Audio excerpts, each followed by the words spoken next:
This conference will now be recorded.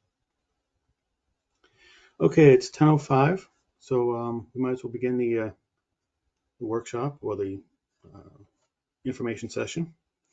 Um, Thank you again for joining us. This is a uh, planning outreach session on for the Montezuma Regional Transportation Plan, and today we're focusing on the three cities of Fitchburg, Gardner, and Leominster.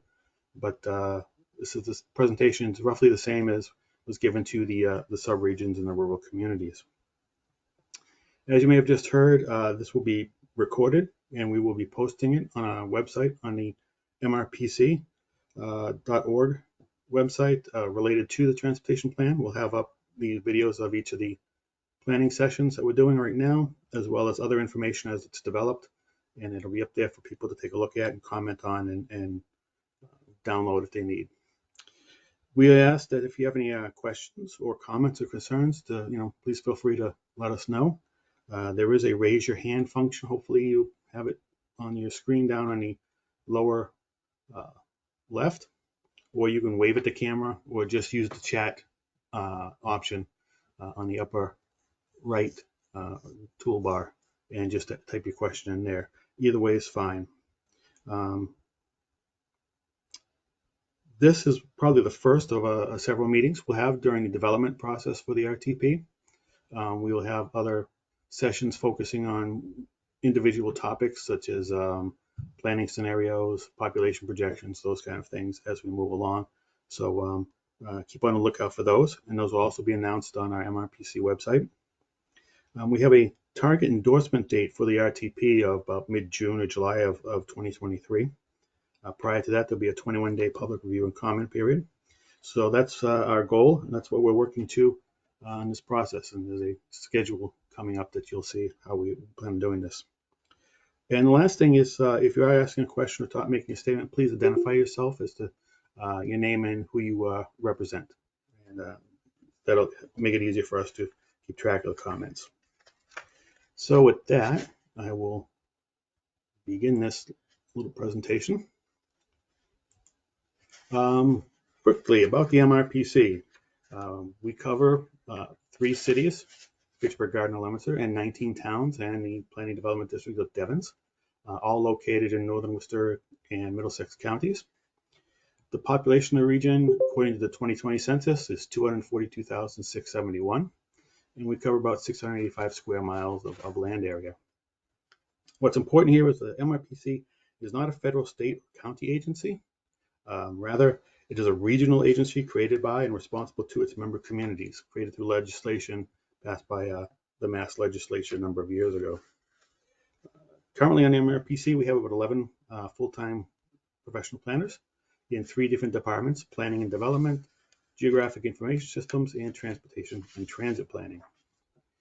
And this is just a brief map to get you situated, and I'm sure you all have seen this before, but this is our planning region right now for the MRPC.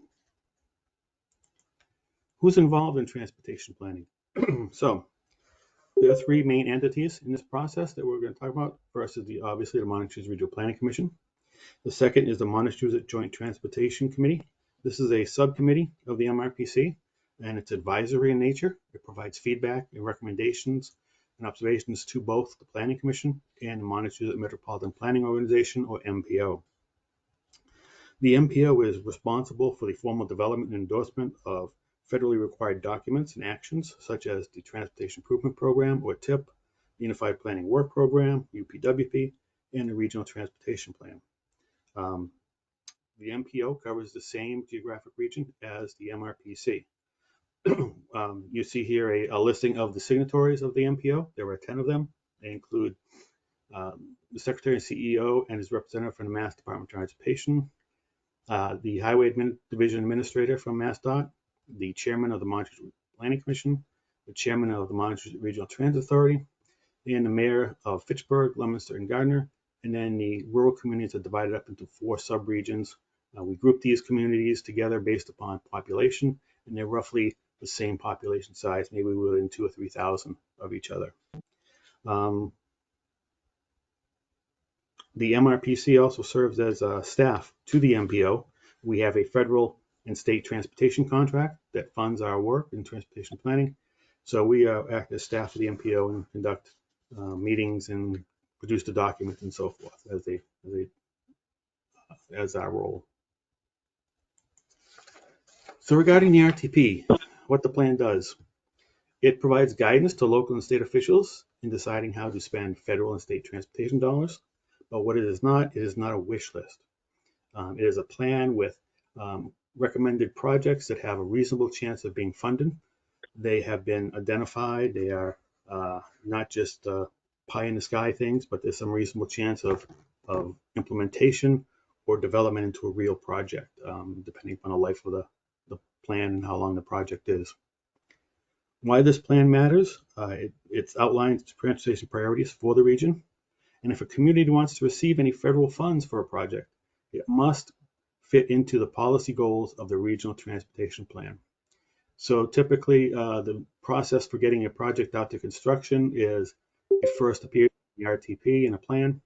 It then the community starts the process for getting it as approved project through Mass DOT. And once it's approved by Mass DOT, the project review committee, it then must appear in a TIP. And the TIP covers a 5-year time frame, while the RTP covers about 25-year life span. And both documents are fiscally constrained, so that's why there's it's not a wish list. It needs to have some reasonable chance of being funded and implemented. But again, it starts in the RTP, moves to the TIP, and then hopefully out to advertisement and construction. What the plan covers, here you can see basically it covers all modes of transportation as listed here. It also has an air quality and a fiscal constraint requirement. This is numbers that we develop in coordination with Mass DOT on air quality. And in fiscal constraint, they provide us some target figures that will cover the life of the plan, and the projects that are identified in there fit into those target requirements. Currently, we have the 2020 RTP that is online and available for people to take a look at. I'm going to quickly try and jump to the website and bring up another window. And I want to show you this page. So hopefully you can all see the MRPC website on your screen. So if you come to mrpc.org, you can scroll down the front page and you'll see on the left-hand side this white banner, working towards the future. This is the 2020 Regional Transportation Plan. So if you click on that, it'll take you to another page which has the RTP, and the individual chapters are available for download. Altogether, it's a large document of about 50 megabytes, so you may not want to see all of it. So you can just simply download one particular PDF of that chapter. It's also available on what's known as a map journal. If you click on this line item here, it'll take you to the map journal eventually. And here you'll see the RTP presented. On the right-hand side will be graphics related to that particular part of the RTP. That's taking forever to load. But what you can do is just simply scroll down and jump to a particular topic, such as disability. It'll jump you down to it. You'll see the graphics that are part of the RTP, along with write-up from the RTP. So you can basically scroll through the entire document through here and see a lot of the information, so that you don't have to download the entire document. And again, this is available right now on the front page of the MRPC website. And later on, in the not too distant future, we'll have another banner right here for this RTP, the 2024 RTP, that will take you to all the information we have and what's being presented for for your review. Quickly, also while we're on here, right on this page you have the announcements. And there are links here to different news items, like the first one, take the monitors at RTP Public Outreach Survey. We're going to talk about that in a second. But if you need to, you can come here, click on the Outreach Survey. There's a link right here to the online Survey Monkey part of this public survey.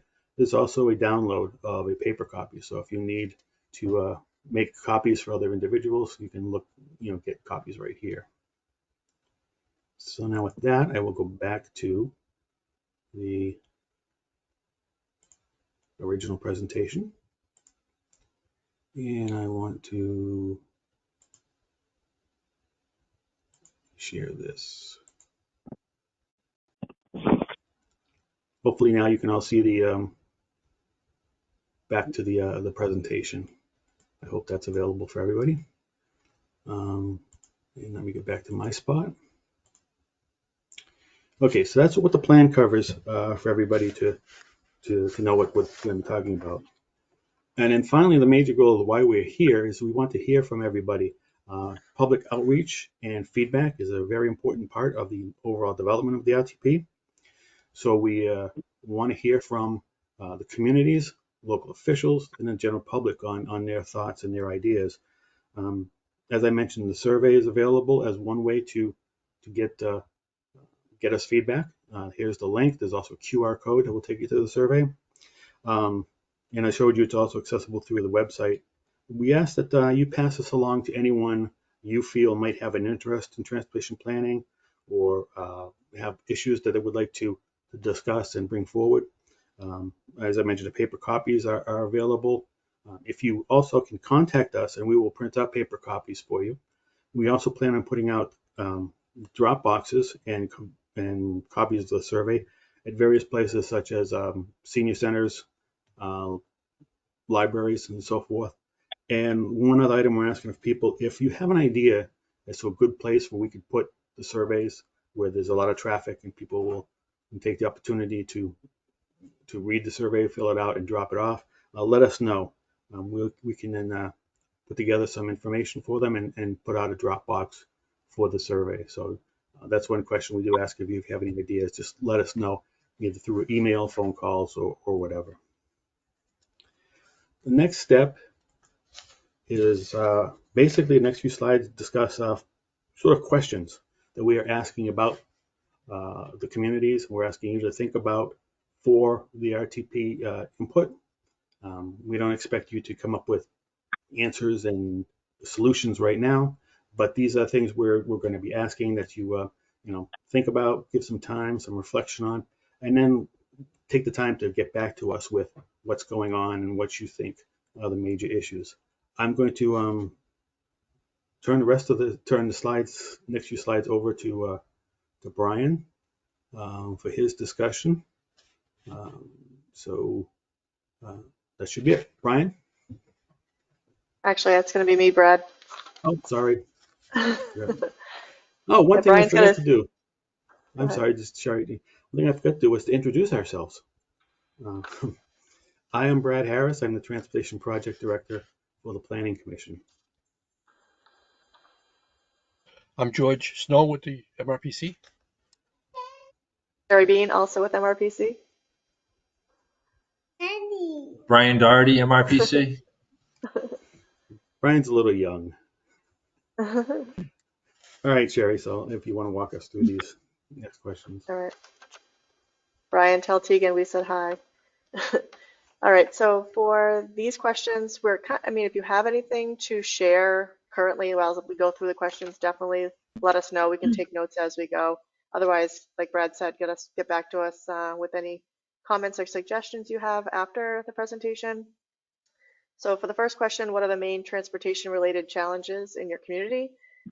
What we heard from the rural communities that we had met with earlier this week was like transit was a big concern for a couple of those folks, and also pavement management because of their funding, their lack of funding, I guess in their words, for Chapter 90 was a concern over there. I know, considering the nature of this meeting is more urban for the cities, so there might be different challenges.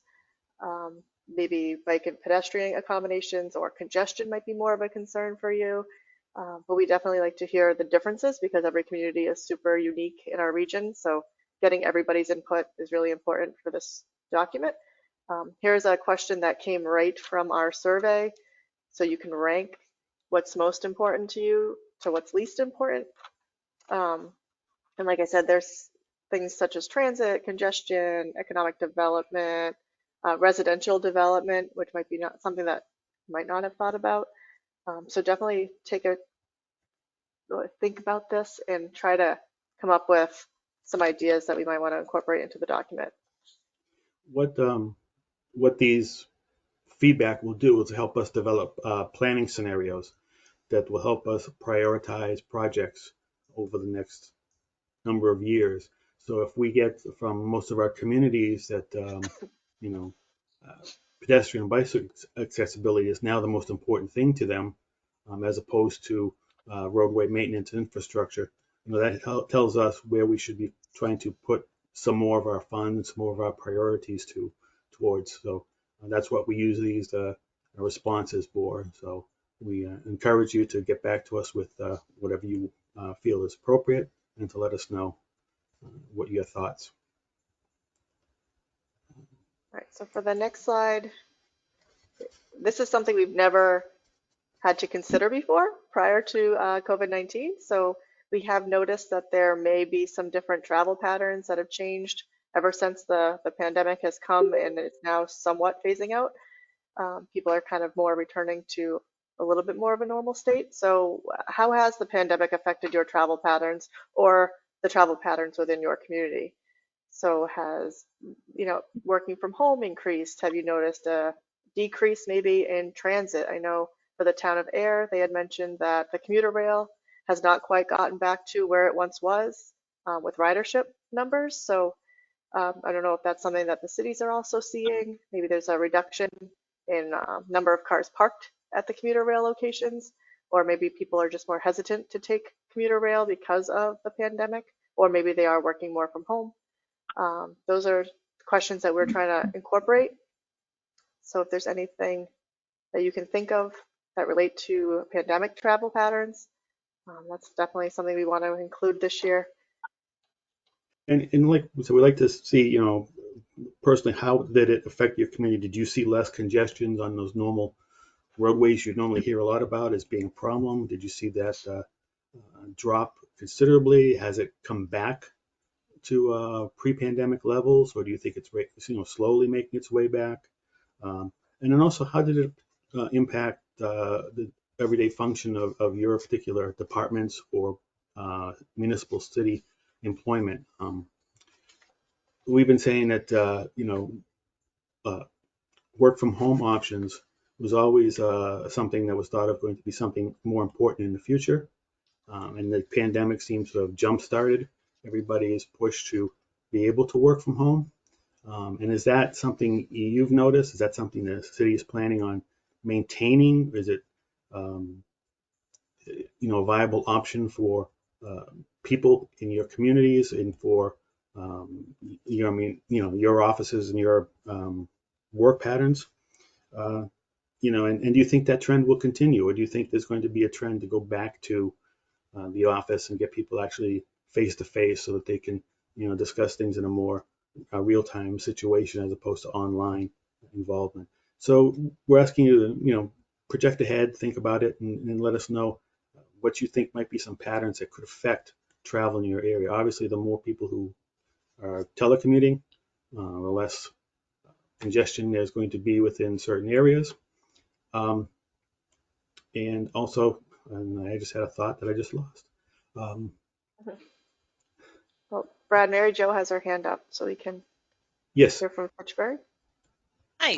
Oh, Can you hear me okay, Brad? yes, I can. Thank Yes, you. good, good. Yeah, when you were talking about if we noticed any changes, and I would speak thinking back to the very first year of the pandemic, kind of the height of everything being so different, because Fitchburg State University obviously went completely remote. Um, from a transportation standpoint, particularly MBTA commuter rail, because believe it or not, on a workday morning, you would see people coming inbound into Fitchburg in the downtown that were Fitchburg state oriented, whether they were staff or student. And obviously that completely disappeared. So I think one of the things that maybe uniquely affected us within the Montechusett region was that when Fitchburg State went 100% remote, That from a transportation standpoint, that being one of our bigger employers, but also just a bigger draw of people coming and going. And that certainly had quite an effect. They are now 100% back, in person, although I think there is a combination of hybrid learning that will be a legacy from it all. But I mean, the students definitely and desperately wanted to get back in person. So this is the first academic year where it's in full back to as it was.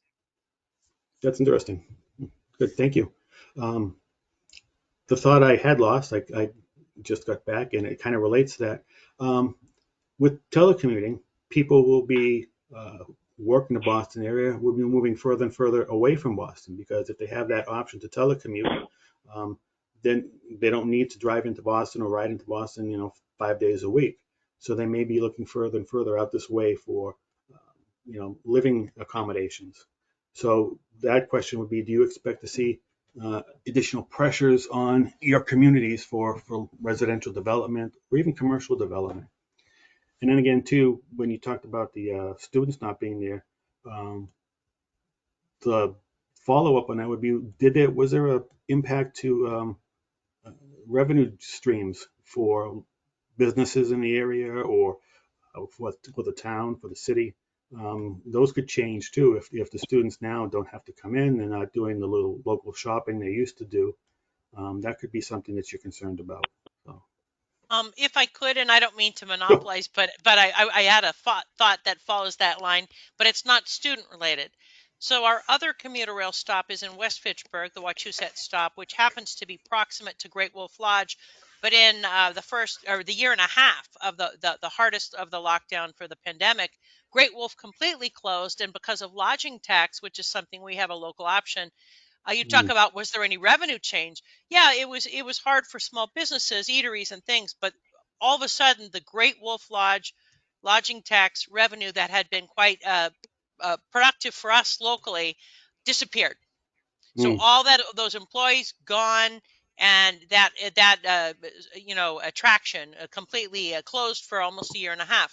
So that was probably one of the most abrupt things we noticed. oh, very interesting. Thank you for that. Actually, Mary Jo, do you think that your commuter rail or transit numbers have gone back to where they were pre-pandemic, or do you think it's still a little bit lower? I'm not sure. One of the things that keeps a lot of our local population from using the commuter rail is the price. I hate to say it. It is not inexpensive. It's actually cheaper. Sad to say, even with the cost of gas, if someone has a private vehicle, it's cheaper to use your own car. And I know that sounds horrible, but a monthly commuter rail pass is not inexpensive. When you think of some of the folks who might be using it to get to work, if they work a little bit further east of Fitchburg, and you think, oh, why not just use the commuter rail? But it's hugely expensive. So I can't say, to answer your question. I don't know. Okay. All right. Back to you, Sherry. Okay, so the next question we have are what needs to change or improve for maybe, I know a lot of people have been talking about safety and congestion, whether it's rush hour congestion along Route 2, safety at particular intersections. We really do actually want to pinpoint a couple of locations. If you have any particular place in mind that we want to mention in the document, that always helps with getting the funding moving. It does take quite a while to get a project going. So if there's a particular location or a particular situation that you're seeing or starting to see that you might think, oh, in 20 years, this might be a good chance to make an improvement here, maybe we should definitely still include it, even though it doesn't seem like it might be relevant at the time. But this is a multi-year, 20-year plus document, so it'd be great to make sure we include everything. Um, that also, you can definitely send us a message after. It might involve a little bit of thought behind this question. This question and the next one are basically linked. And it's like I say, this one we ask for specific locations. Feel free to tell us about, intersections, corridors, roadways, things like that might be an issue that needs something addressed to them to improve their efficiency and the way they operate. and what needs to change and improve. I think we just heard that pricing on the commuter rail should be an issue that needs to change or improve so that you can encourage people to take the commuter rail and get off the single occupant vehicles off of Route 2. So if those things that are important to the community, also right now and in the near term future, what do you think is an issue that needs to be further addressed? We heard a lot of talk about Route 2 from the smaller communities because Route 2 is a driving factor for the entire region, and the lessening the congestion on Route 2 for the interchanges is an important aspect for them. They think it just helps to just get the people moving and get flow through traffic, and that also deals with freight improvements and so on and so forth. So take some time and look at these things, and on a broader picture, what needs to change or improve over the life of the plan. And then there's the specific locations that or specific items that you want to identify that we can incorporate into the RTP. All right. Okay, so for the last slide, I believe it's the last slide. What does a successful regional transportation network look like in 2050? Seems like a decent way out, but where would we like to see ourselves? What should we incorporate? Whether it be reduced transit costs or maybe even free transit costs for commuting or bus rapid transit. Maybe we need to start thinking about freight because there are more people getting deliveries at their homes and businesses than ever before. That could be a result of the pandemic, or it just could be the way that we're moving towards more less shopping in stores. So maybe we need to think about that. I don't know, more roundabouts, less roundabouts, what are we thinking here for the future?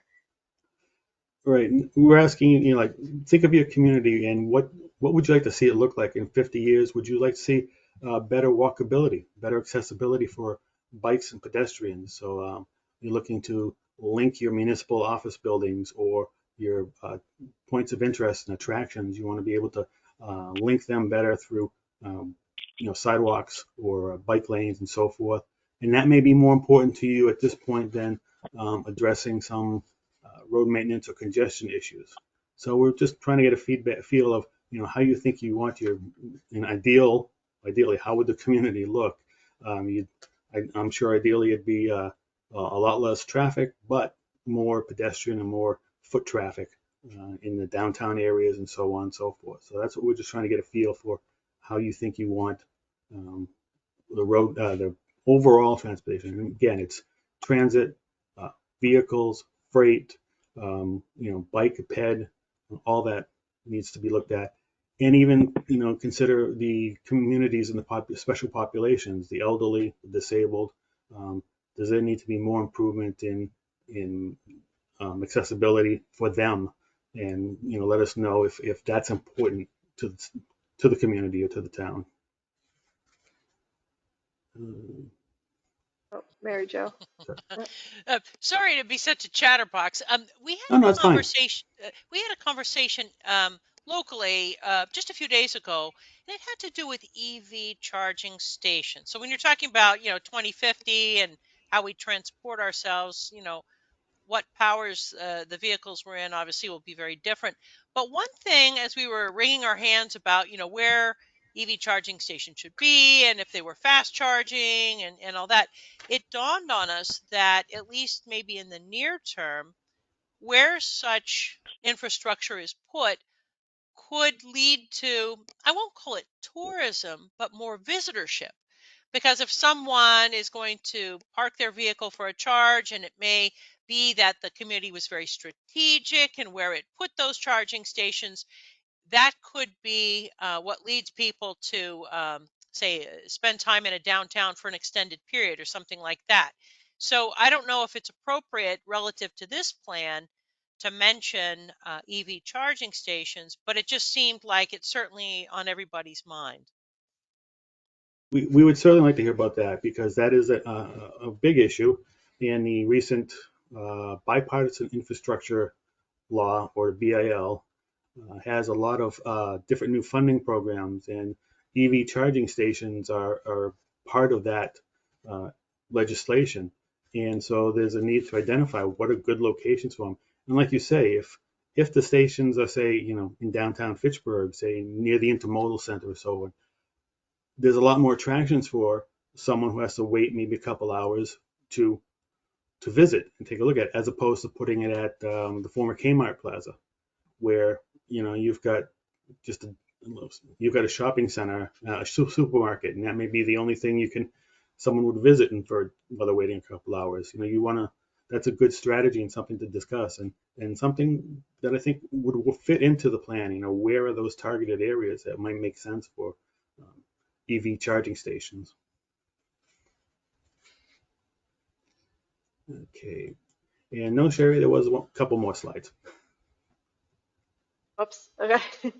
Um, so this slide kind of gives you an overview of our schedule for the RTP development. We are we're working currently on the vision, goals, and objectives, performance measures section. We hope to have a website specific to the 24 document in place very soon, but currently it just still has the 2020 version. Like we said earlier, the questionnaire, the survey will be out in all the communities by next week, in all the local libraries and senior centers, as well as the electronic survey. Those keep trickling in every day. We have more and more people filling out the survey online, which is wonderful. And then we'll get down more to the nitty gritty of the document as the early next year. And I know we have to wrap it up by, I think, June of 2023. One thought that just occurred to me too is we mentioned if you have locations you think might be good for placing drop boxes or surveys. If you have an upcoming event where it's a special event where a lot of people will be gathering, such as a winter festival or a Santa visit in town, in the city hall or something, if you could let us know, we might be able to see about being part of that and having surveys available there. We've got tablets to make available so people can respond right there electronically for the survey. So keep that in mind. If you've got something coming up, just let us know, and we may be able to work something out to participate in that event. Brian, you had something that you wanted to add? Yeah, and this especially is probably relevant to the cities. If there are groups in your city that you feel that they want to be active in such a plan and the transportation process, please let us know. We can do a specific presentation to them. We can try to seek their feedback at different points during plan development. So I don't know if Mary Jo, you work normally with some community groups possibly that come to mind that may be interested in giving us feedback. That would be great if you could pass along that information. Same with Absolutely. Leominster and Fitchburg. Absolutely. One thing I would also suggest for MRPC is don't overlook local community access cable programming as a way to get the word out to the general public, whether it's being a guest on one of the regular shows. I know FATV, which is ours, has regular different types of shows, and MRPC could be a guest where this is the topic, and as people watch that show, they're learning something and may even fill out the survey, because of it. So it's just another way to get into people's thoughts that you wouldn't want to necessarily miss that opportunity. That's a good Another idea. option would Well, be Fitchburg State. We could potentially work with Fitchburg State to try to get some surveys there if Absolutely, because both, like I said, both students and faculty would be, their transportation patterns would be quite relevant. and the Mount as well, and Gardner and the Leominster campus. okay, that's good. This second to last slide is basically just, as we said, we are putting together an RTP website. I just have to put the layout together and get that up posted.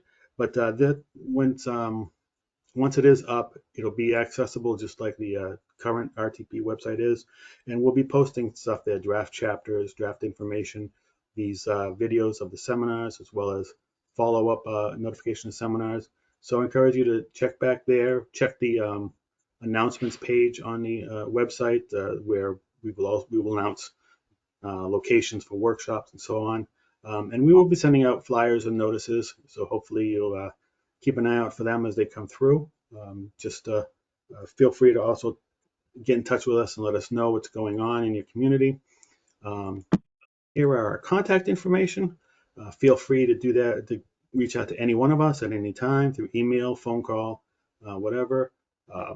Send us comments, concerns, issues that you hear from the general public or you hear from your officials. Anything that you feel might be relevant, feel free to send along to us. So again, this is the last slide we have. Are there any further questions or comments from anyone?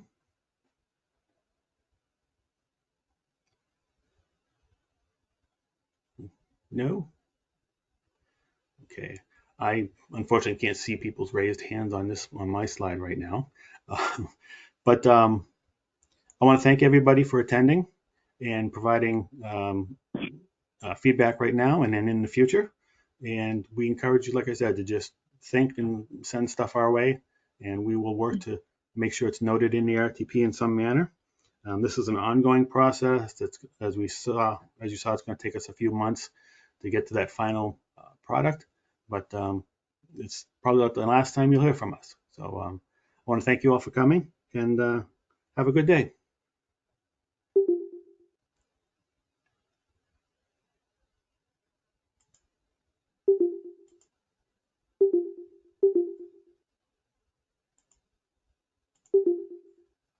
And what am I doing? George just bailed.